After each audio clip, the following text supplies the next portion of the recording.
Esse é o Blue Hole. Se você olhar por fora, parece ser só mais um dos muitos buracos azuis ao redor do mundo, mas esse é considerado de longe o mais perigoso.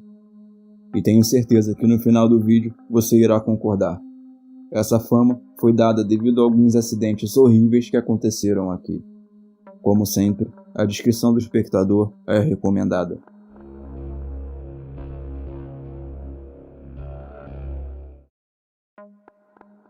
Este é Tarek Omar.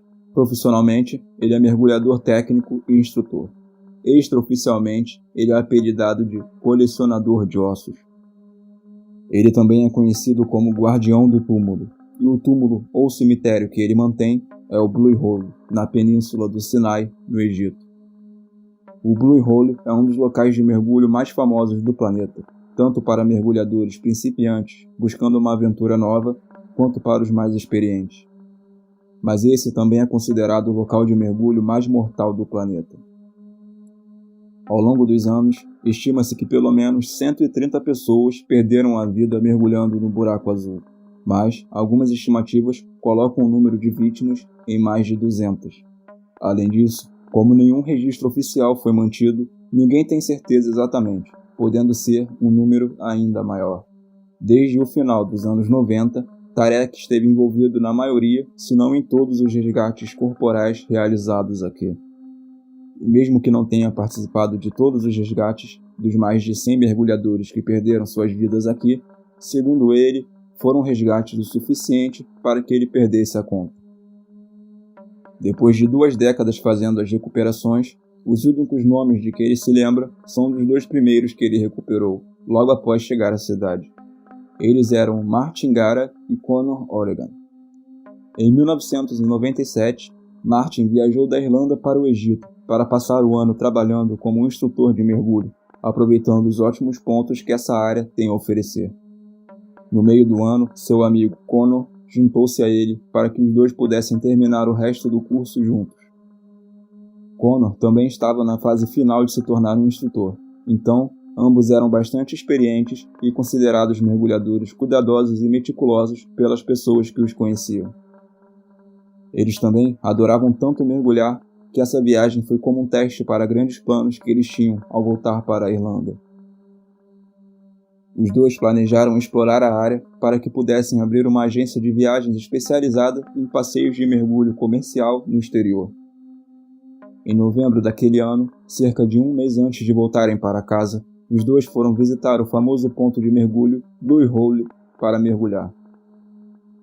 Essa viagem foi parte de uma expedição maior feita pela PADI, que é uma organização mundial de mergulho. Então, vários outros mergulhadores treinados e profissionais também estavam na viagem. Em algum momento do mergulho, Martin e Conor foram separados do resto do grupo e ficaram sozinhos, sem ninguém ao seu redor. De alguma forma, quando eles se separaram, eles acidentalmente foram fundo demais para a mistura de gases que estavam levando. Isso fez com que ambos perdessem a consciência, o que fez com que seus reguladores caíssem de suas bocas e então afundassem para 65 metros. Os outros mergulhadores da aula só notaram sua falta quando todos estavam na superfície e os 2 homens se atrasaram para o horário de retorno programado. Os mergulhadores rapidamente desceram para procurar os homens, mas quando foram encontrados, já era tarde demais. A história deles é como tantas outras do Blue Hole. Muitas vezes, mergulhadores cuidadosos e experientes descem para o buraco, mas não retornam. Então, o que exatamente torna o Blue Hole tão mortal? Talvez seja uma boa ideia primeiro definir exatamente o que é um buraco azul. Durante as eras glaciais passadas, os níveis do mar eram cerca de 100 metros abaixo do que são hoje. Durante esse tempo, muito mais massas de terra no mundo estavam acima do nível da água, o que expôs muitas cavernas e buracos na superfície. Com o tempo, a chuva erodiu essas cavernas superficiais, como normalmente acontece com o calcário. E então, quando o nível do mar subiu, isso foi agravado pela água salgada do mar fluindo sobre as rochas. Algumas dessas cavernas de superfície colapsaram e se inundaram ainda mais nesses grandes buracos circulares que agora são visíveis sob a superfície da água, sendo essencialmente cavernas verticais. A parte interessante, porém assustadora sobre eles, é que a borda externa desses buracos é composta de diferentes tipos de rocha, que não se dissolvem como a parte interna. Após a borda estável, os buracos podem cair drasticamente para muito mais fundo do que o leito do mar ao redor. O Grande Buraco Azul, na costa de Belize, é um bom exemplo disso. A borda do buraco tem apenas 10 metros de profundidade, mas se você cair sobre a borda, ela desce verticalmente para 124 metros em basicamente uma única queda vertical. E como a profundidade da borda e do fundo são tão diferentes, isso cria a cor contrastante que é visível da superfície. Você terá uma água tropical tipicamente azul nas bordas, mas depois um azul profundo e escuro no meio, próximo à cor do oceano aberto. Outra consequência do contraste de profundidade é que a circulação de água nesses buracos costuma ser muito ruim, principalmente quanto mais fundo você vai. Na verdade, muitos dos fundos desses buracos azuis estão completamente sem oxigênio. Portanto, além de serem profundos e escuros, eles podem ser completamente desprovidos de vida marinha, o que os torna uma espécie de mundo alienígena estéril em comparação com as águas ao redor. De qualquer forma, esses buracos azuis são encontrados em todo o mundo e oferecem condições de mergulho bastante únicas. Eles geralmente não têm corrente porque são cortados do resto da água, então essa é apenas mais uma variável com a qual os mergulhadores não precisam se preocupar. Alguns deles também estão muito próximos da costa, então você pode literalmente estar na praia, ir na água a alguns metros de distância e depois descer a centenas de metros de profundidade. Isso os torna bastante acessíveis e convenientes acima de tudo. Isso os tornou muito populares para o mergulho autônomo e o mergulho livre, mas isso realmente não responde por que esses locais de mergulho são tão mortais. O que será que torna especificamente este local perto de Dahab tão mortal a ponto de ficar conhecido como cemitério de mergulhadores? Infelizmente, não há uma resposta muito clara para a origem dessa pergunta. Na verdade, nem está claro se o local é realmente o mais mortal do que os outros. Como não há registros oficiais sobre quantos mergulhos foram feitos ou o número de mergulhadores que perderam as vidas, eu não pude comparar a taxa de fatalidade com a média de mergulho. Pode ser mais perigoso, e é por isso que o número de mortos é tão alto.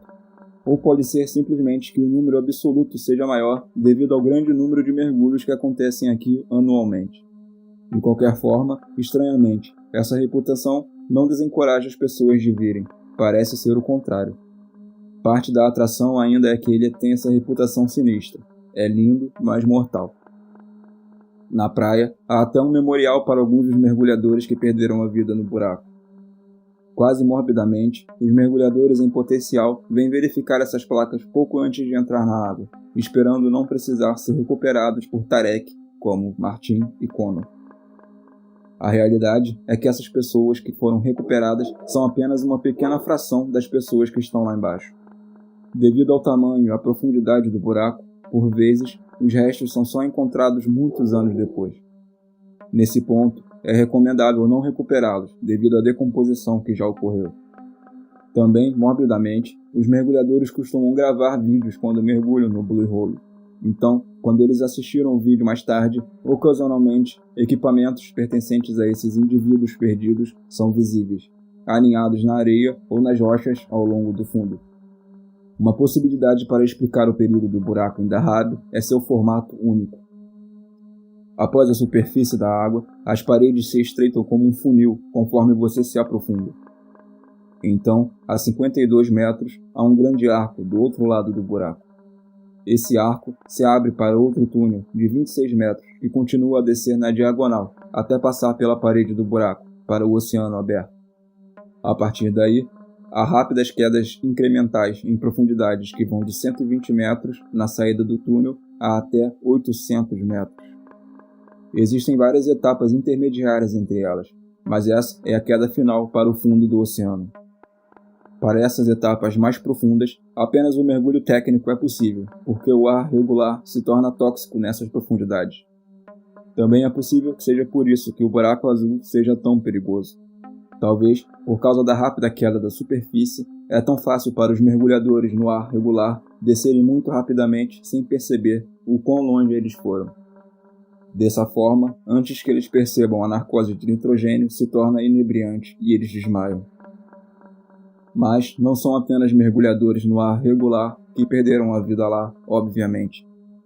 Como, por exemplo, em 2011, um homem chamado Igor planejava fazer um mergulho técnico até cerca de 150 metros acima da verdadeira profundidade do buraco. Ele era muito experiente e tinha feito exatamente 400 mergulhos quando entrou na água do Blue Hole naquele dia. Primeiro, ele entrou no arco a 50 metros. Então, a 90 metros, ele passou por outro mergulhador, que disse que se lembra de ter pensado que Igor parecia trêmulo, mas que deu a ele o sinal de ok ao cruzarem os caminhos. Então, desceu para 120 metros, depois para 150 metros, e Igor estava de longe no mais profundo que já havia estado.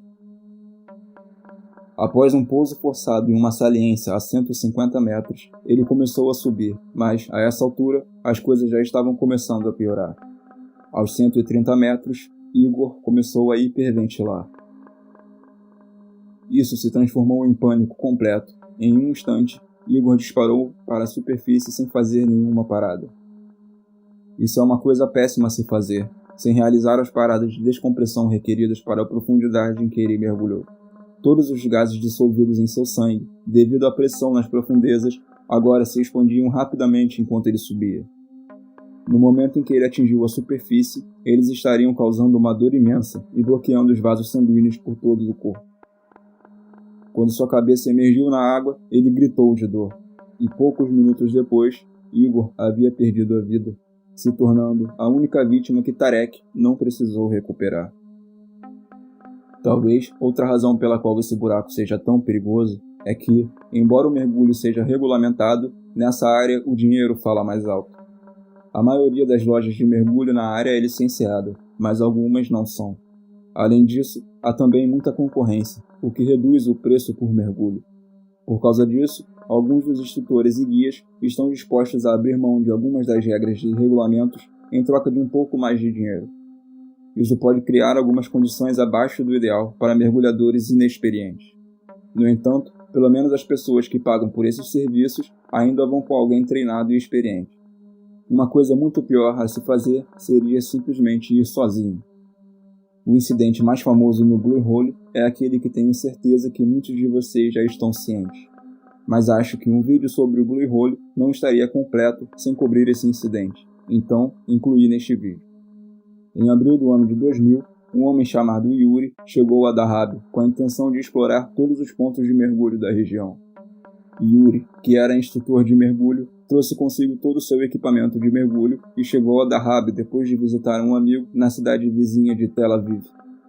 Por vários anos, como era para vários mergulhadores, foi um sonho de Yuri mergulhar no Blue Hole. O pai de Yuri o fez prometer que não faria nada estúpido ou perigoso, e com isso em mente, embora viajasse sozinho, tentou encontrar alguém para mergulhar com ele. Então, poucas horas depois de chegar à cidade, ele estava andando pela rua ao longo de muitas lojas de mergulho, procurando alguém para acompanhá-lo. As pessoas repararam quando Yuri vagava de um lado para o outro, perguntando sobre diferentes serviços, até que finalmente conseguiu encontrar um homem local que concordou em ir com ele. Horas depois, os dois chegaram ao local de mergulho e entraram na água. Durante o mergulho de Yuri, ele capturou este vídeo. O vídeo começa e Yuri pode ser visto perto da superfície da água. Existem outros mergulhadores ao seu redor, recifes de corais, peixes e a água é brilhante, azul e límpida. Ele olha brevemente para a câmera para configurá-la e parece colocar algum tipo de tampa na lente dela. Talvez fosse algum tipo de capa para protegê-la da pressão da água que ele sabia que iria sofrer.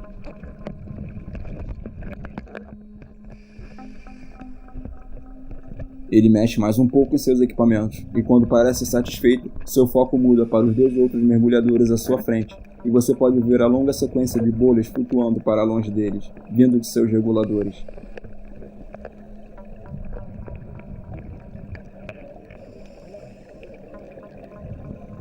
Ele se aproxima desses mergulhadores perto o bastante para que pareça que pode entrar em contato com eles. Ele então passa por aqueles mergulhadores, olha para longe e tudo que consegue ver são as paredes escuras, sem nada visto abaixo dele. De algum lugar muito mais fundo, mais bolhas parecem estar flutuando, indicando que outros mergulhadores estão mais fundo e fora de vista. Yuri então começa a se mover na direção daquelas bolhas. Agora vou pular o vídeo para o momento em que Yuri para de mexer na câmera e começa a sua descida. Yuri agora pode ser visto reorientando e direcionando seu olhar para outro mergulhador abaixo dele. Talvez este seja o amigo local que ele trouxe consigo. A pessoa à sua frente tem outra longa sequência de bolhas flutuando para cima e para longe dele, e logo Yuri parece nadar para além dele. Ele então olha para a superfície e você pode ver o sol brilhando. Depois, seu olhar volta para o que parece ser o fundo. Na verdade, isso é mais parecido com a parede interna do buraco, e Yuri está nadando ao longo do seu entorno. A água aqui já é muito mais escura do que na superfície acima. Agora, vou fazer algo que normalmente não faço. Vou apenas deixar o vídeo correr sem dizer nada, para que você possa ouvir a respiração dele enquanto ele desce. Ocasionalmente, você verá a parede interna da parede inferior do quadro, mas preste atenção em como a água fica escura em apenas alguns momentos.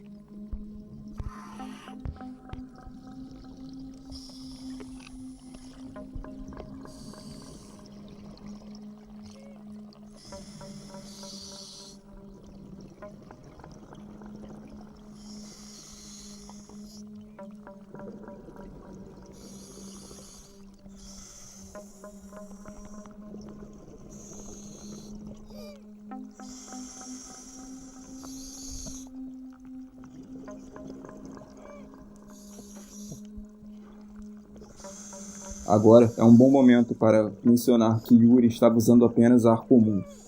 À medida que descia, ele teria sido cada vez mais afetado pela narcose de nitrogênio, e além disso, seu controle de flutuabilidade teria se tornado cada vez menos eficaz à medida que a pressão aumentasse. A água já estava tão escura que é inacreditável.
Bem aqui, ele olha para seu computador de mergulho para verificar sua profundidade e lê 81 metros. O ar regular não é recomendado abaixo dos 40 metros. A profundidade atual de Yuri é quase 2 vezes maior que isso. Nos próximos momentos, você o verá lutando no fundo de alguma saliência em que ele tinha parado. E não está claro quão consciente ele estava do que ocorria. Em um segundo, você vai ouvir o som do ar enquanto ele tenta inflar seu dispositivo de controle de flutuabilidade.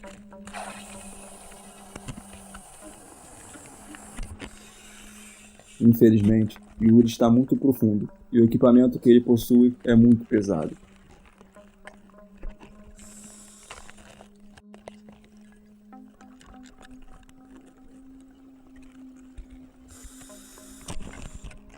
Ele luta por mais alguns momentos, provavelmente tentando desesperadamente nadar para cima, mas já é tarde demais.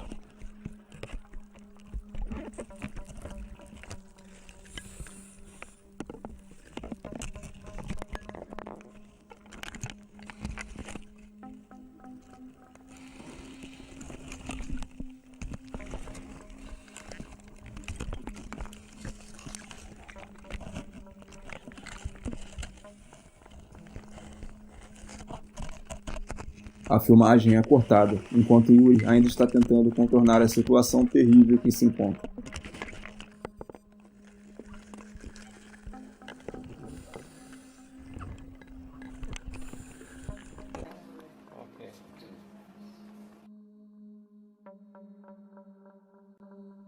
Cerca de 40 minutos depois, quando Yuri não voltou da água, todos sabiam o que isso significava.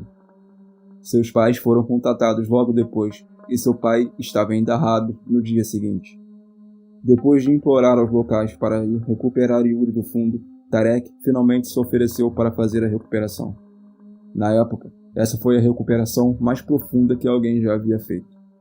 Yuri acabou sendo encontrado, deitado de bruços, com muito peso sobre ele, a uma profundidade final de 91 metros.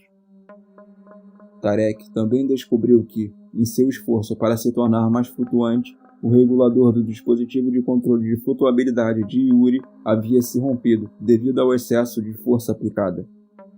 No final, Yuri foi trazido de volta à superfície e todos os seus pertences pessoais foram devolvidos aos seus pais. Isso incluía a câmera, que na época Tarek não sabia que ainda estava funcionando. Ela foi testada para apenas uma profundidade de 75 metros, então ele presumiu que havia quebrado e qualquer filmagem não teria sido mantida. Infelizmente, como você viu, a câmera havia capturado tudo, o que foi prontamente mostrado para sua mãe e seu pai.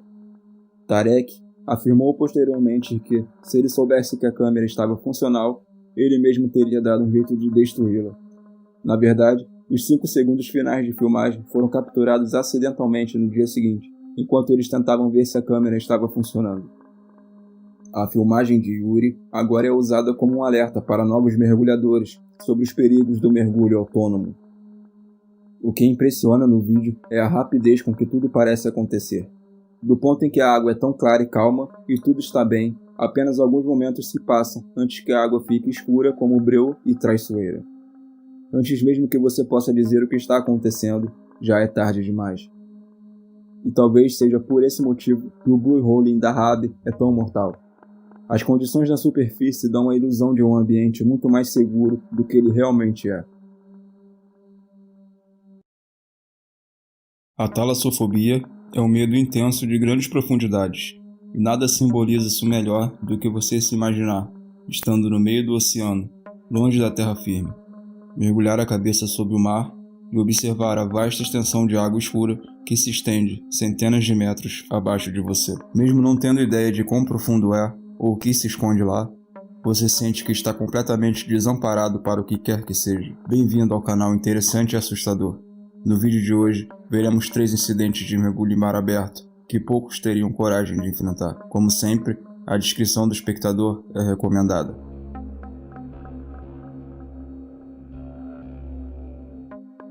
Uma outra representação perfeita da talassofobia é aquela imagem icônica de um mergulhador parado na beira de um penhasco subaquático. Abaixo dele não há nada além do azul escuro do oceano profundo. É preciso lembrar que existem centenas, se não milhares desses pontos ao redor do mundo, onde as características geológicas resultaram na criação de imensos penhascos que se estendem tão abaixo do oceano que literalmente são invisíveis da superfície. Provavelmente, o mais famoso deles é o Grande Poço Azul, em Belize, porque a água escura e profunda do sumidouro cria um contraste inacreditável com as águas claras e rasas da área circundante. Entretanto, também há exemplos menos conhecidos desses declives subaquáticos. Hoje você verá um que não se encontra em qualquer pacote turístico. Na costa da ilha de Vancouver, esse poço azul é simplesmente conhecido como a Parede. Essa queda livre fica apenas uma curta viagem de barco da cidade de Nanaimo e cai quase em linha reta a uma profundidade de cerca de 152 metros. Na verdade, até mesmo a firma de excursão que leva ao local avisa aos aventureiros que você precisa ter checado várias vezes seu equipamento de controle de flutuabilidade antes de entrar na água, já que se você cometer o mínimo desleixo, poderá afundar 152 metros no oceano escuro em poucos segundos. Ao chegar ao local, o poço começa um pouco mais parecido com uma plataforma rasa, e não muito íngreme, mas, conforme você mergulha mais fundo, ela se transforma em uma queda sinistra, direto para o vazio. Dito isso, vale lembrar que a Parede é um lugar repleto de vida marinha, tanto na parede em si como nas águas no entorno. É conhecida inclusive pela presença de focas e leões marinhos, que nadam, curiosos, ao redor dos mergulhadores na água. Então, apesar de como as pessoas com talassofobia possam se sentir sobre a parede, ainda é um local de mergulho popular entre os entusiastas. Em outubro de 2013, 3 amigos planejaram realizar um mergulho técnico na parede, com o objetivo de explorar algumas das seções mais profundas.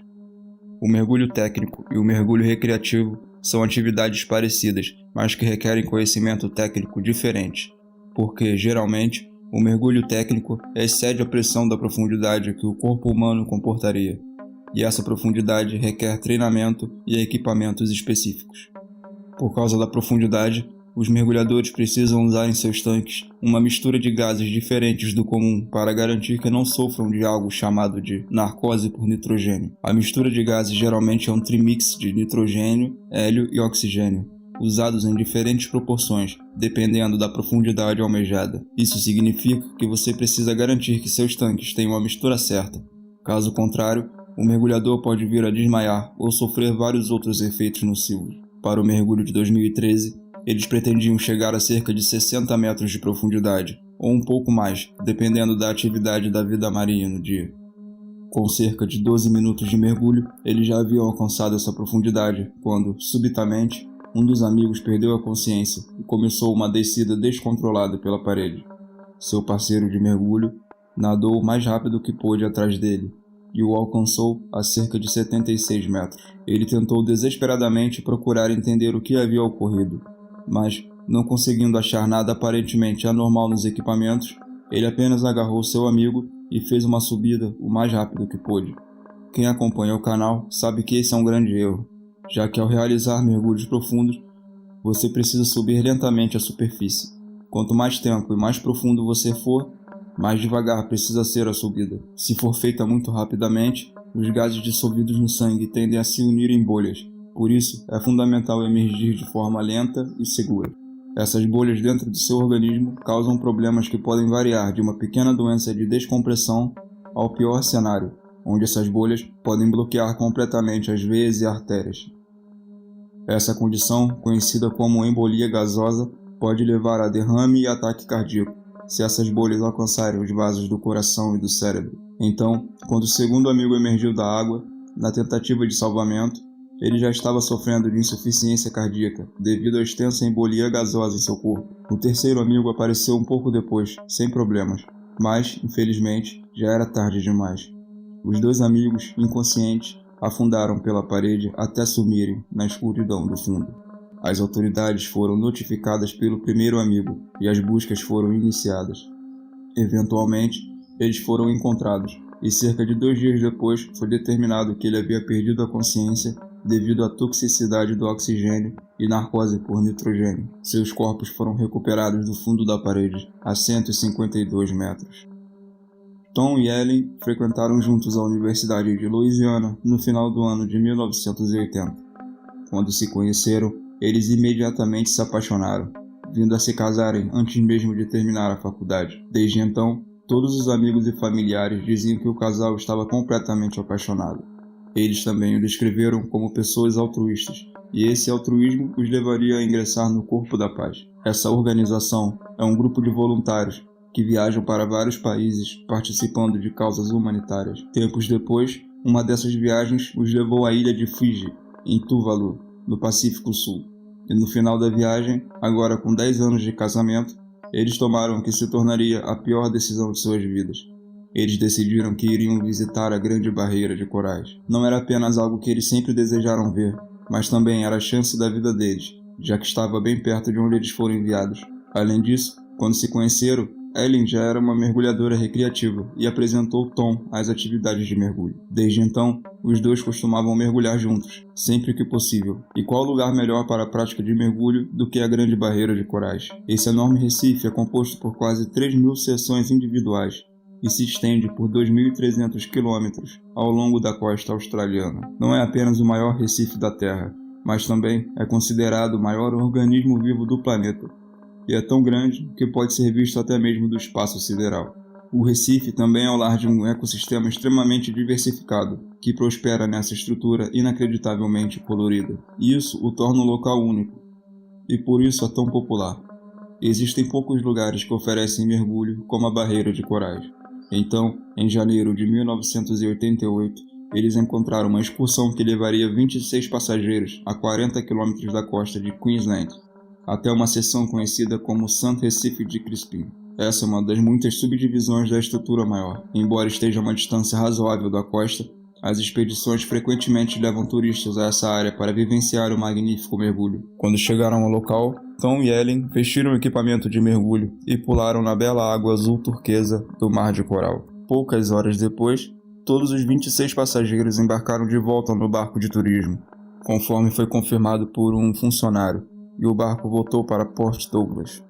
Entretanto, enquanto a tripulação estava fazendo a contagem, 2 passageiros pularam na água para as últimas fotos, mas logo entraram novamente no barco. Isso confundiu a contagem e, de alguma forma, acarretou que, na verdade, o casal não havia embarcado para o retorno à costa. Ao terminarem seu mergulho, Tom e Ellen ressurgiram e olharam para a vasta extensão do oceano, porém, sem o barco à vista. Eles estavam tão longe da terra que não podiam ver a costa, muito menos nadar até ela, mesmo se soubessem a direção correta. Foi quando eles chegaram à terrível conclusão de que estavam perdidos no oceano.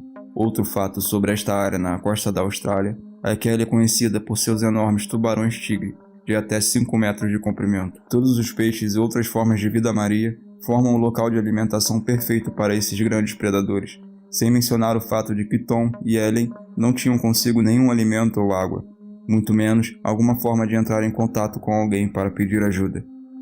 Apenas 2 dias depois, o capitão do barco de expedição estava preparando a embarcação para uma outra visita turística quando notou alguns pertences que sobraram e encontrou 2 mochilas. Nas mochilas, ele achou as carteiras e os passaportes de Tom e Ellen.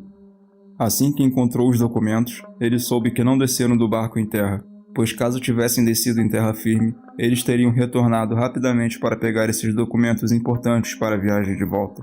Então, como eles não tinham vindo buscá-los, a chance maior era de terem sido esquecidos no oceano. O capitão imediatamente contatou a guarda costeira e uma busca massiva foi lançada pela Marinha Australiana, incluindo sobrevoos de aviões e helicópteros. Infelizmente, quando a busca foi iniciada, já era tarde demais, e Tom e Ellen nunca mais foram vistos. Apenas 6 meses depois, uma roupa de mergulho apareceu na costa, a cerca de 75 km de Port Douglas. A roupa de mergulho combinava com a roupa que Ellen teria usado, mas inicialmente os investigadores não tinham provas o suficiente para presumir que fosse dela. Infelizmente, ao longo das próximas semanas, mais equipamentos foram sendo encontrados. Incluía 2 jaquetas de mergulho infláveis com os nomes do casal escrito nelas, as nadadeiras de Ellen e seus tanques de compressão. Eles também recuperaram uma ardose de mergulhador com uma mensagem final. Nele estava a data e a hora em que foram abandonados e um pedido de ajuda. Com base nas descobertas, os investigadores acharam improvável que um ataque de tubarão tivesse ocorrido, porque não havia sangue em nenhum lugar da roupa de mergulho. E, embora a roupa de mergulho estivesse rasgada, o crescimento de cracas sugere que ela estava submersa desde o desaparecimento. Durante esse tempo, pode ter roçado ao longo do coral de Recife, que rasgou o material. Após essa revelação, o caso ganhou repercussão mundial. O fato de serem 2 americanos desaparecidos em outro país também contribuiu para a cobertura da mídia. Inicialmente, houve muita especulação de que o casal poderia ter forjado seu sumiço, mas isso foi rapidamente descartado, já que nenhuma de suas contas bancárias foi movimentada e suas apólices de seguro de vida permaneceram intactas. A empresa encarregada das expedições acabaria sendo processada e a batalha judicial que se seguiu geraria ainda mais polêmica. A equipe jurídica da empresa até divulgou trechos dos diários de Tom e Ellen para a imprensa, que pareciam sugerir que Tom havia criado antecipadamente uma palavra de segurança com Ellen. Entretanto, amigos e familiares do casal contestam essas afirmações e alegam que as palavras foram retiradas do contexto. Apenas pequenos trechos foram liberados para a imprensa, enquanto as versões do texto completo foram disponibilizadas para compor o processo. Quanto ao capitão da expedição, ele foi inocentado das acusações de comando imprudente, mas sua empresa foi acusada de negligência e acabou declarando falência. Ainda hoje, a principal teoria é que o casal flutuou em mar aberto até ficarem muito desidratados. Desidratação grave o suficiente costuma ser acompanhada de delírio e, portanto, acredita-se que o casal acabou removendo os trajes e equipamentos em seu estado delirante. Sem seus trajes de mergulho altamente flutuantes, seria muito mais difícil permanecer na água, tornando provável que acabassem se afogando. Isso é corroborado pelo fato de que a roupa de mergulho de Ellen foi encontrada com o zíper fechado. Teria sido muito difícil para os animais fazerem isso com o corpo dela sem danificar o traje. Após o evento, regulamentos muito mais rígidos foram implementados em todas as empresas de mergulho para garantir que isso não aconteça novamente. Em 1951, o luxuoso transatlântico Andrea Doria foi lançado de um estaleiro em Gênova, na Itália. Esse era o maior e o mais recente transatlântico de sua época, com quase 213 metros de comprimento de puro luxo. Ele também foi o primeiro navio deste tipo a ter 3 piscinas a bordo e comportar um total de 1.241 passageiros, junto com 563 tripulantes. Mas, apesar de sua novidade e de alguns de seus recursos de luxo, o Andrea Doria sofreu problemas de estabilidade desde sua viagem inaugural. Embora contasse com um casco duplo de 11 compartimentos de estanque de água, o navio era notoriamente pesado na parte superior. Sempre que era atingido por alguma onda significativa nas laterais, ele inclinava fortemente. Isso era especialmente um problema quando as fornalhas já haviam consumido bastante carvão e as reservas estavam quase vazias. Isso, obviamente, não é uma boa característica em um ambiente onde o navio pode ser atingido por ondas, como, por exemplo, o oceano. E foi logo em sua primeira viagem que isso se tornou notório, quando o navio foi atingido por uma onda e tombou 28 graus para este bordo. Isso daria o tom para toda sua curta vida útil. Apenas 5 anos depois, em 1956, foi atacado por outro navio conhecido como Estocolmo, apesar de sua tecnologia de radar de última geração. Infelizmente, a água nos compartimentos supostamente estanques poderia fluir para cima e além das paredes em uma inclinação grande o suficiente. Portanto, após ser atingido, o Andrea Doria tombou para o lado e nunca mais se endireitou. Felizmente, ao contrário de navios anteriores como o Titanic, ele estava bem equipado com botes salva-vidas e equipamentos de segurança. Além disso, demorou cerca de 11 horas para afundar, permitindo que a maioria dos passageiros escapasse ileso. No total, 1.660 pessoas foram salvas dos 1.706 a bordo. Após a evacuação, o Andrea Doria despencou 49 metros até o fundo do oceano, onde agora repousa na costa de Nantucket. Embora esteja fora do alcance do mergulho recreativo, o luxo e a singularidade do navio o tornam um alvo para os mergulhadores de tesouro. Mas, como você deve imaginar, essa é outra atividade que, assim como o próprio Andrea Doria, traz vários perigos. De fato, pelo menos 22 pessoas perderam a vida mergulhando nos destroços desde que começaram a ser explorados.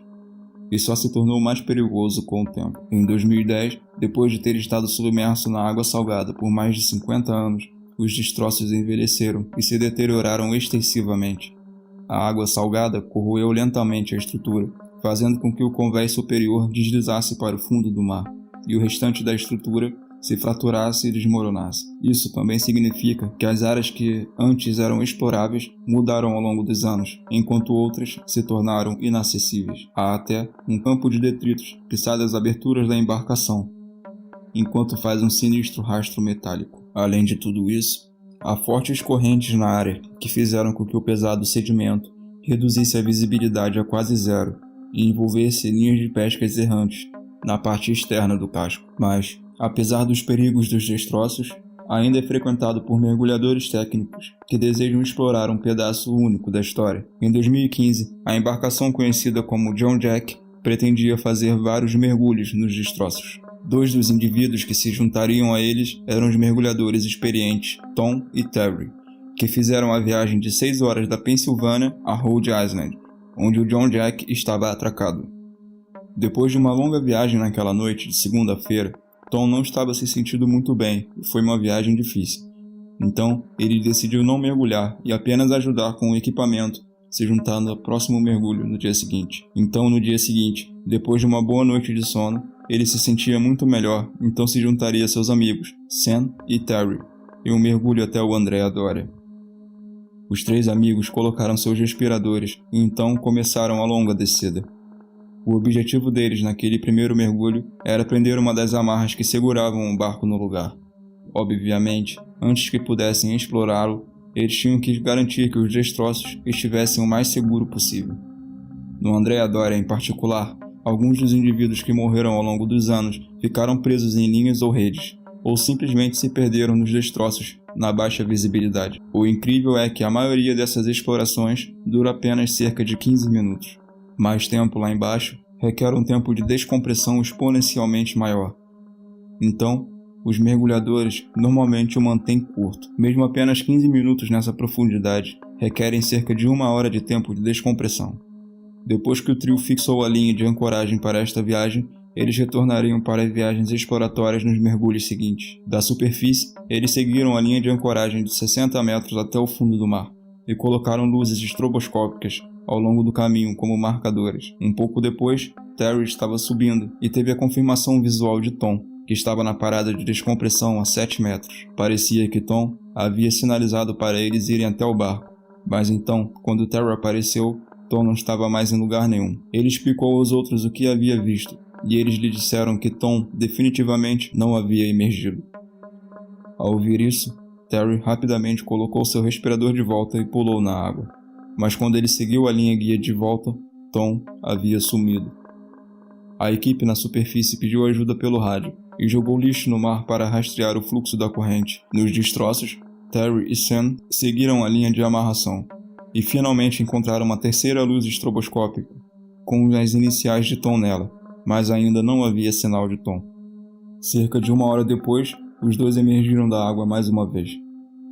O mais estranho de tudo era que dos três, Tom era conhecido por ser incrivelmente meticuloso e seguro. Ele sempre foi super detalhista e checou todos os equipamentos em seus 1000 mergulhos. Pior ainda, era que ele estava levando um rebriefer, então ainda poderia estar vivo, mas preso nos destroços ou em uma das linhas. Infelizmente, quando o tempo piorou na superfície, os capitães dos barcos se recusaram a permitir que qualquer pessoa entrasse na água novamente. A corrente era ruim o suficiente para quebrar uma das escadas do navio enquanto patrulhava o local de mergulho. Cerca de 40 horas e 1.200 km² depois, a busca foi oficialmente cancelada. Pensa-se que, em sua ascensão, Terry pode ter confundido Sam com Tom, e Tom nunca realmente apareceu. Pode ter sido falha de equipamento ou emergência médica, ou algum outro acidente relacionado aos destroços. Mas, infelizmente, o corpo de Tom nunca foi recuperado. Pelo menos um outro indivíduo morreu no local desde então, mas o Andrea Doria continua sendo um ponto de mergulho popular até hoje. Nas profundezas do oceano, existem criaturas que são verdadeiramente a fonte de muitos pesadelos. A água salgada, a pressão e a escuridão forçaram algumas criaturas a adaptar-se de formas únicas e, por vezes, horríveis, muitas das quais chegam a ter uma aparência quase alienígena. Então, no vídeo de hoje, vamos contar 2 histórias sobre o oceano profundo e escuro e por que ele é um dos lugares mais assustadores da Terra. Como sempre, a descrição do espectador é recomendada.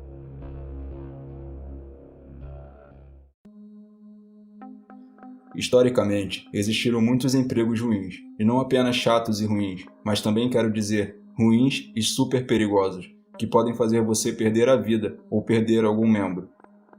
Por exemplo, o trabalho ferroviário é um desses empregos que ainda hoje é considerado perigoso.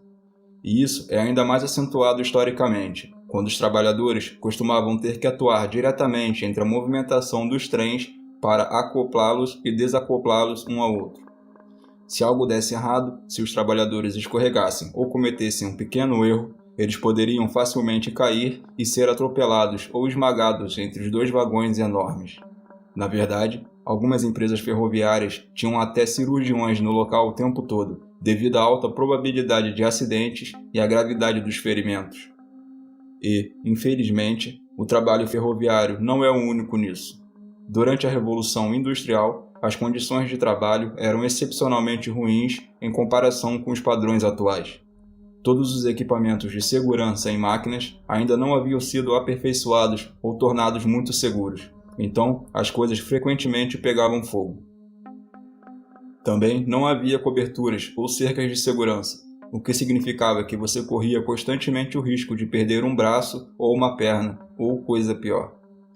Antes da segurança no local de trabalho e da pré-modernização, não havia essencialmente nenhuma lei para proteger os trabalhadores. Por isso, as pessoas trabalhavam de 12 a 16 horas por dia, 6 dias por semana, muitas vezes apenas com pouca luz das janelas da fábrica, porque não havia nem mesmo qualquer lâmpada. As máquinas dessas fábricas também eram movidas a vapor, criado por queima de combustíveis. Portanto, muitas vezes havia fumaça por toda parte, fazendo com que muitos dos trabalhadores sofressem de problemas pulmonares e oculares mais tarde na vida.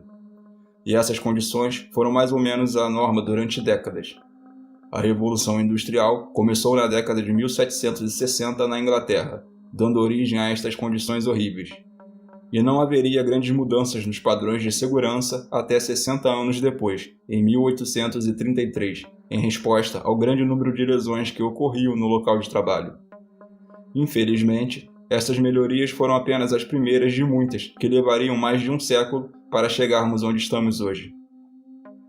E mesmo nessa altura, ainda requeriam melhorias significativas na segurança do local de trabalho em muitos lugares, já no século XX. Agora, com base nas análises do meu canal, parece que a maioria de vocês é daqui do Brasil, com os próximos segmentos significativos vindos de outros países desenvolvidos do Ocidente, o que faz sentido, visto que vocês provavelmente precisarão saber português para entender meus vídeos e precisarão ter acesso fácil à internet. Isso também significa que a maioria de nós, inclusive eu, temos muita sorte de viver em países onde as normas de segurança são o que são, apesar de nem sempre serem respeitadas. Muitos destes empregos terrivelmente perigosos ainda existem em todo o mundo de alguma forma. Mas, mesmo no mundo desenvolvido, ainda existem alguns empregos que são inerentemente arriscados. São trabalhos muito parecidos com a Revolução Industrial, já que simplesmente ainda não existe tecnologia para realizá-los com mais segurança. Um desses trabalhos é o mergulho comercial, em particular, algo conhecido como mergulho de saturação. Ocasionalmente usado para trabalhos científicos, o mergulho de saturação é usado principalmente na indústria de petróleo e gás para montar e manter plataformas petrolíferas. Isso inclui tarefas como soldagem, aperto de parafusos ou até mesmo troca de válvulas grandes em tubulações. Se você assistiu a alguns dos meus outros vídeos de mergulho, provavelmente está familiarizado com o fato de que, quando os mergulhadores respiram gases em altas pressões, alguns desses gases se dissolvem no sangue e nos tecidos. Quando os mergulhadores voltam à superfície, esses gases difundem-se novamente para fora dos tecidos, mas isso leva algum tempo para acontecer de modo natural. Se os mergulhadores subirem muito rapidamente, estes gases se transformarão em grandes bolhas, como uma garrafa de refrigerante agitada e depois aberta. Isso pode causar vários efeitos fisiológicos, desde doença descompressiva leve até condições graves de risco de vida. Quando graves o suficiente, essas bolhas podem causar danos aos tecidos e bloquear veias e artérias, levando à destruição de órgãos vitais, o que pode ser fatal. Para combater isso, os mergulhadores sobem em etapas com base no tempo e na profundidade do mergulho realizado, para permitir que todos os gases se difundam de forma lenta e com segurança. No mergulho comercial, as profundidades e os tempos necessários para a conclusão do trabalho tornam totalmente impraticável passar pela descompressão normal após cada dia. Por exemplo, apenas 1 hora a 76 metros de profundidade requer 5 horas de tempo de descompressão. Então, você só pode imaginar quanto seria necessário para um dia inteiro de trabalho. Em vez disso, os mergulhadores comerciais entram em uma câmara de metal conhecida como sino de mergulho. Essa câmara é, na verdade, um alojamento preso a um grande cabo que é então baixado na água. O cabo fornece gás e eletricidade aos alojamentos, e o sino de mergulho tem pesos para que afunde até a profundidade correta. Os mergulhadores de saturação viverão e trabalharão por até 1 mês de cada vez nessa pequena câmara de metal no fundo do mar. Isso é mais prático porque, eventualmente, os gases dissolvidos saturam totalmente os tecidos ao redor do corpo, o que significa que após um certo período de tempo em profundidade, o tempo de descompressão requerido é o mesmo, independentemente de quanto tempo você estiver lá embaixo. Teoricamente, os mergulhadores podem viver e trabalhar em profundidade indefinidamente e ter sempre o mesmo período de descompressão de 8 dias. E sim, você ouviu isso corretamente. Demora 8 dias para descomprimir totalmente após a saturação total. E, embora os mergulhadores de saturação sejam muito bem pagos pelo que fazem, Essas condições são obviamente incrivelmente bizarras, beirando o terror. O espaço em si é apertado, quente e úmido. Geralmente não há luz natural, porque normalmente ocorre em profundidades entre 65 e 300 metros. Mas as condições dos mergulhadores em si são, na minha opinião, muito piores. Na água escura como o breu, a luz mal percorre qualquer distância. Além disso, existem partículas na água que lhe conferem uma aparência quase esfumaçada. Foi descrito como um vazio, onde a única coisa que existe é você e o equipamento em que está trabalhando. E se isso não bastasse, a combinação de pressão, o vazio do mar e a mistura de gases pode fazer o mergulhador sentir um pouco estranho às vezes, aumentando a experiência já surreal. Sem mencionar o fato de que os mergulhadores frequentemente vislumbram grandes criaturas marinhas movendo-se rapidamente apenas com a visão focal de suas lanternas. É quase como se estivessem sendo vigiados ou caçados o tempo todo. E ocasionalmente você pode sentir a água mudar rapidamente ao seu redor e atrás de você. E finalmente, se isso tudo já não fosse ruim o suficiente, a trilha sonora desse pesadelo é o gemido profundo da plataforma e do fundo do mar, criando ruídos sinistros, semelhantes ao de um metal retorcendo e estalando. Verdadeiramente material para filmes de terror. Como você pode imaginar, se algo der errado nessas profundezas, os mergulhadores ficarão completamente presos por causa da doença descompressiva que sentiriam se fossem trazidos à superfície rapidamente. E, dependendo do local onde são realizados os mergulhos e da profundidade, a água pode estar muito fria, agregando o risco de hipotermia a uma situação já perigosa. É por esta razão que o mergulho comercial tem uma das maiores taxas de mortalidade de qualquer profissão. Os mergulhadores podem ficar presos nas linhas, afogar-se, entrar em pânico e, obviamente, sofrer de grave doença descompressiva. Outra coisa horrível de se pensar são os mergulhos realizados acima do fundo do mar. Esta seria uma situação em que um sino de mergulho fica pendurado em parte da plataforma. É teoricamente possível que o mergulhador se solte e acidentalmente caia da plataforma, apenas para mergulhar no abismo abaixo, no fundo do mar escuro como um breu. De qualquer forma, em 16 de janeiro de 1974, 2 homens trabalhavam numa plataforma no Mar do Norte. O Mar do Norte é um corpo de água bastante frio, com temperaturas de superfície variando de 13 a 18 graus Celsius. O limite superior dessa faixa pode facilmente induzir hipotermia em nadadores, e o fundo do mar costuma ser muito mais frio do que isso. Os 2 homens trabalhavam a uma profundidade de 76 metros e faziam o primeiro mergulho da operação. Eles vestiram seus equipamentos e então prepararam um sino de mergulho, abrindo e fechando todas as válvulas apropriadas para a pressão da câmara e outras funções. Então, eles abriram a escotilha inferior e pularam na água para começar o trabalho. No início, tudo parecia normal, exceto que aquele sino de mergulho em particular havia sido modificado, mas as instruções para o seu funcionamento não foram atualizadas. Isso significava que uma das válvulas que os homens moveram estava na posição errada e eles não sabiam. Quando começaram o trabalho, a pressão foi aumentando lentamente dentro de um mecanismo de travamento, prendendo o peso na parte inferior do sino de mergulho. Este peso mantém o sino de mergulho com flutuabilidade negativa e, eventualmente, quando a pressão era alta o suficiente, o mecanismo de travamento se abriu e soltou o peso. Isso fez com que o sino de mergulho subisse rapidamente, arrastando junto os mergulhadores até a superfície. Quando o sino de mergulho chegou à superfície, os homens já haviam perdido suas vidas, devido a uma combinação de afogamento e de grave doença descompressiva. Esta foi, infelizmente, uma das muitas fatalidades que ocorreram no início da história do mergulho de saturação devido a novidades da tecnologia. Hoje, não é mais possível soltar acidentalmente um sino de mergulho como era antes. Esta também não foi a primeira nem a última fatalidade em mergulho de saturação. Há alguns casos recentes e particularmente horríveis que receberam muita atenção. Há também alguns incidentes mais antigos e menos conhecidos que pretendo abordar em vídeos futuros. Scott Castle é um explorador americano, cineasta subaquático e pioneiro em exploração de oceanos que trabalhou com várias grandes produtoras como a Disney, MTV, Discovery, Animal Planet e History Channel. Conhecido principalmente por seu mergulho especializado, Scott registrou mais de 13 mil horas em 20 anos de experiência na água. Durante esse tempo, ele estabeleceu vários recordes, incluindo o recorde da maior distância percorrida por um mergulhador, com um total inacreditável de 83 quilômetros. Crescendo na Califórnia, Scott trabalhou como soldador subaquático na juventude e continuou mergulhando desde então.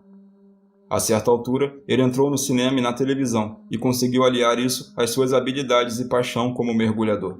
Também durante esse período, ele desenvolveu um fascínio pela lula de Humboldt e passaria uma década trabalhando em vários projetos científicos envolvendo esse tipo de animal. E é fácil ver por que ele ficaria tão fascinado por eles. A lula Humboldt é também conhecida como lula jumbo, mas não deve ser confundida com a lula gigante ou a lula colossal. É um cefalópode predador que vive principalmente no leste do Oceano Pacífico. Seus corpos normalmente atingem cerca de 5 metros de comprimento, e seus tentáculos geralmente acrescentam vários metros ao comprimento total. Como outros membros da espécie, a lula Humboldt pode mudar de cor instantaneamente entre tons de branco e vermelho, e normalmente vive em profundidades entre 200 e 700 metros. Eles também vivem em média apenas 1 a 2 anos, o que é incrível, considerando o quão grande elas podem ficar nesse período. Possivelmente é por esta razão que eles desenvolveram a reputação de serem predadores vorazes. Pensa-se que estas lulas comem rotineiramente 30% ou mais do seu peso corporal durante o seu primeiro ciclo de vida, o que ocasionalmente inclui membros do próprio grupo. Não é novidade que eles também têm a reputação de serem agressivos com os humanos quando se alimentam, o que é bastante horrível quando se considera que eles podem viajar até 24 km por hora. Depois de alcançá-lo, eles podem agarrá-lo com seus 8 tentáculos, que têm de 100 a 200 ventosas em cada, e também são revestidos com até 36 dentes. Eles também têm 2 tentáculos adicionais mais longos para se alimentar, o que equivale a dezenas de milhares de dentes para agarrar sua presa. E em vez de terem dentes na boca, eles têm algo que pode ser pior, que é um grande bico, como o bico de um papagaio. Cada mordida deste bico pode pegar uma porção de carne do tamanho de um punho, e é conhecido por morder o osso grosso da cabeça de um atum como se não fosse nada. Teoricamente, uma mordida desses bicos poderia facilmente amputar a mão do braço, se um Humboldt mordesse seu pulso no lugar certo. Pior ainda, elas também caçam em grupos de dezenas ou mais. Normalmente, uma lula vem e verifica se algo é uma presa e está vulnerável, e se determinar que este é o caso, todo o grupo atacará o animal ferozmente. Agora, por alguma razão, na primeira vez que Scott entrou na água com as lulas de Humboldt, ele não foi devidamente informado sobre os riscos. Depois de pular na água, ele começou a olhar pela câmera quando, de repente, uma lula veio por trás dele e puxou a sua câmera. A força do puxão foi tão forte que imediatamente deslocou seu braço da articulação. Então, enquanto ele estava sofrendo com a dor no braço, outras 2 lulas agarraram suas nadadeiras e começaram a puxá-lo para mais fundo na água. Isso aconteceu tão rapidamente que um dos seus tímpanos estourou devido ao rápido aumento de pressão. Ainda afundando, Scott revidou o mais violentamente que pôde, golpeando as lulas e usando sua câmera para combatê-las. Ele finalmente conseguiu se libertar e voltar à superfície, onde, felizmente, as lulas pareceram perder o interesse.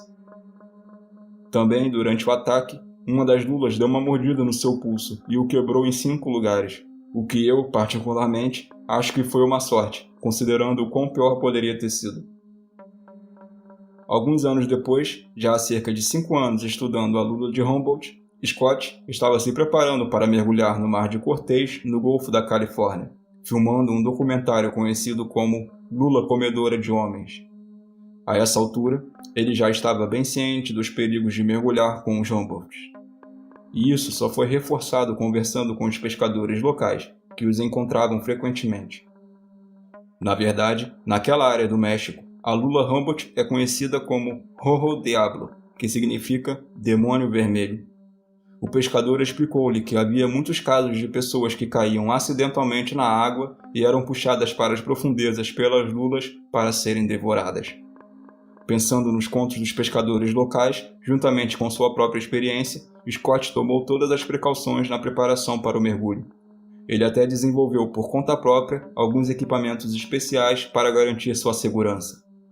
Isso incluía uma armadura que cobria a maior parte de seu corpo, blindagem para as áreas vulneráveis de seus tanques de gás e rebreather, luvas de cota de malha e um cabo de aço de 70 metros preso a ele pelo barco. Então, no final da tarde, ele rolou pela lateral do barco e caiu na água. A cerca de 13,5 metros, a água começou a escurecer. Ao longe, ele podia ver as lulas se movendo enquanto perturbavam o plâncton bioluminescente. Ao aproximar-se dos 24 metros, parecia que se aproximava do fundo do mar, mas na verdade era uma enorme nuvem de plâncton. Suas nadadeiras roçaram suavemente a nuvem enquanto ele descia. Mas então, assim que ele bateu na altura do peito, uma grande lula surgiu da nuvem e não muito longe dele. Antes que sua visão fosse obscurecida pela nuvem, ele observou uma lula passar de branca para vermelho profundo e sinistro. Uma vez que ele foi totalmente engolfado pela nuvem, sua visão era essencialmente zero. Acender a lanterna não fez diferença, porque a luz refletiu no plâncton e o cegou.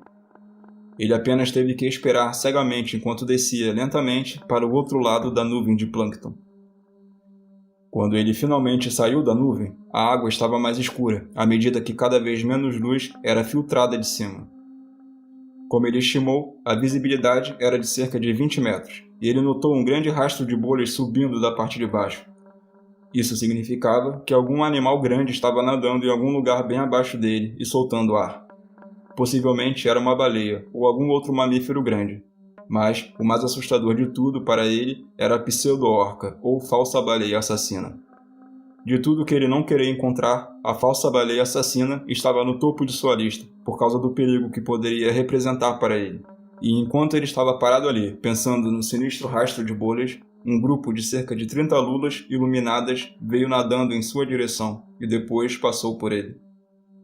Ele observava enquanto elas passavam por ele, e depois se virou para o fundo, preocupando-se com o que poderia ter forçado elas a fazerem isso.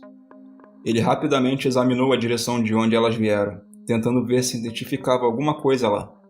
Mas então, seu cérebro captou durante um olhar que ele lançou para trás, percebendo que havia uma forma grande, parada na água, imóvel à distância. Ele lentamente se virou, para perceber que estava cara a cara com uma enorme lula Humboldt, a cerca de 3 metros de distância. Scott ficou ali paralisado, olhando para a grande criatura, sem saber o que fazer. Então, enquanto ele levantava lentamente a câmera, na esperança de tirar uma foto, a lula nadou rapidamente para ele e bateu em seu peito. A força do golpe tirou-lhe o fôlego, enquanto a lula o envolveu com seus tentáculos. Tudo o que ele conseguia ouvir era o som do bico batendo contra a placa de metal de seu peito.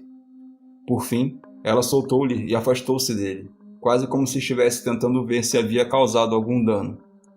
Atrás desta enorme lula, agora havia dezenas de lulas menores que pareciam estar observando e esperando um sinal para atacar. Enquanto a lula o observava, Scott percebeu que ela tinha cicatrizes por todo o lado do corpo e faltava parte de um de seus tentáculos. Ele se perguntou brevemente o que havia causado isso e também percebeu o quanto era maior que o resto das lulas. Ele estimou que seu corpo tinha mais de 2 metros de comprimento e pelo menos 1 metro de altura. Ela também parecia pesar bem mais de 90 quilos, em comparação com um robot médio que pesa cerca de 45 quilos. Ao notar isso, ele estava ciente do fato de que provavelmente ainda poderia ser fatal se lançasse um ataque total contra ele. O revestimento que ele usava tinha pontos fracos, então se começasse a morder aleatoriamente, conseguiria penetrar em sua carne. Enquanto Scott estava parado ali com o coração batendo forte, a lula começou a nadar lentamente em círculos ao seu redor, quase que como se o estivesse examinando. Ao fazê-lo, suas listras brancas e vermelhas ondularam por seu corpo, e ambos se encararam por um longo tempo. Na verdade, para Scott pareceu que isto durou cerca de 10 minutos, à medida que mais e mais lulas se reuniam na área. Em algum momento, a lula ficou interessada na câmera de Scott, então ele a estendeu e deixou que ela a examinasse. Em resposta, a lula envolveu a câmera com seus tentáculos e tentou morder a lente.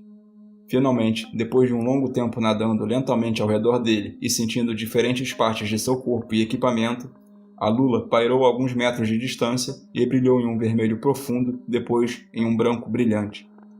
Ao longo de seus anos estudando a lula de Humboldt, ele frequentemente via isso logo antes da lula partir para um ataque. Isso provaria ser verdade mais uma vez, quando a lula virou de cabeça para baixo e acelerou para a escuridão. Scott observou com espanto enquanto ela desaparecia lentamente de vista. De repente, uma das outras lulas bateu em seu peito. Então, outra mordeu seu pulso. Logo, outros agarraram suas nadadeiras, e então parecia que dezenas o atacavam de uma só vez. Felizmente, elas eram bem menores, então não estavam causando muitos danos, mas afastá-las o cansou rapidamente. Com isso, ele decidiu que deveria encerrar o mergulho e voltar à superfície. Ele voltou para a nuvem de plâncton, e a lula pareceu ter dificuldade em rastreá-lo enquanto ele atravessava a nuvem. Então, quando ele saiu, eles perderam totalmente o interesse, pois outro cardume de sardinhas chamou sua atenção. Desse ponto em diante, suas paradas de descompressão transcorreram sem intercorrências, enquanto ele observava a lula Humboldt caçar as sardinhas até que finalmente ele emergiu e subiu no barco. Essa experiência realmente faz você se perguntar o que pode ocorrer durante um encontro com algumas das espécies de lulas ainda maiores. Em particular, a maior espécie de lula, a lula colossal, é terrivelmente grande. A maior lula colossal já confirmada pesava 495 kg, o que é aproximadamente 10 vezes o tamanho da lula de Humboldt média. No entanto, os bicos encontrados nos estômagos das baleias sugeriram que elas poderiam crescer ainda mais, para entre 590 e 680 kg.